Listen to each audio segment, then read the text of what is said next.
Alors, gardez votre réponse en stock, hein, parce qu'il y a beaucoup d'intervenants, donc vous allez être amené à prendre inévitablement des notes. Donc, déjà une première question de Catherine Quéré. Je donne maintenant évidemment la parole aux orateurs des groupes, et c'est Sabine Buis qui va commencer pour le groupe socialiste.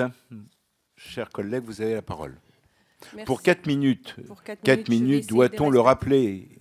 Je vais essayer de respecter.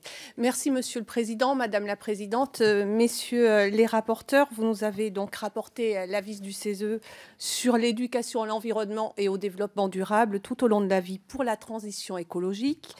Au nom de mes collègues socialistes, députés du groupe socialiste, je vous en remercie. Nous partageons avec vous l'état des lieux, à savoir la fragilité de la planète, et les rapports du GIEC sont toujours là pour nous le rappeler. Nous partageons le contexte, l'urgence à agir.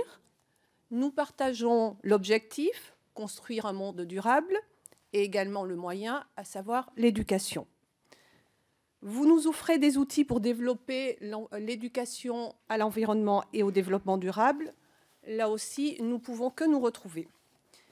Par contre, il y a un point sur lequel j'espère pouvoir vous retrouver, j'espère que nous puissions nous retrouver, mais j'en ai pas l'assurance. Ce point-là, c'est la notion même de développement durable. Voilà maintenant plusieurs minutes, voire même peut-être une petite demi-heure que nous parlons de développement durable. Nous ne nous sommes pas assurés de parler de la même chose. Nous avons tous en tête, lorsque nous parlons de la notion de développement durable, la définition qui a été proposée dans le rapport Brundtland, à savoir le développement qui répond aux besoins du présent sans compromettre la capacité des générations futures à répondre à leurs propres besoins. Cette définition est certes honorable, l'intention est bonne, mais on reste un peu sur sa fin. Comment on fait? Quelles sont les actions? Quels moyens devons-nous nous donner?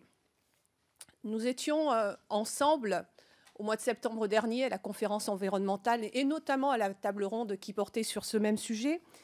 Et si aujourd'hui je souhaite vous interroger sur ce point-là plus précis, c'est tout simplement parce qu'à ce moment-là, j'ai eu l'occasion de vérifier que si nous étions nombreux à vouloir échanger sur des pratiques, je n'étais pas certaine que nous ayons tous la même notion même du développement durable. Ça, je crois que c'est très important de consacrer une réflexion sur ce sujet, parce qu'on voit même que si on n'a pas forcément réussi à trouver une définition commune pour l'instant, il n'empêche que les pratiques ont évolué et que l'objet même finalement de l'éducation, ou en tout cas les effets attendus sont bien là. Mais partager des initiatives ne suffit pas, me semble-t-il. Vous faites part dans vos propositions de donner un état des lieux de l'ensemble des initiatives en matière d'éducation à l'environnement et du développement durable. C'est l'exercice donc auquel je disais nous nous sommes confrontés, nous nous sommes prêtés à la conférence environnementale. Nous étions censés partager et défendre des mêmes valeurs. Pourtant, nous avons bien vu que pour certains, du développement durable, c'était un peu du verdissement.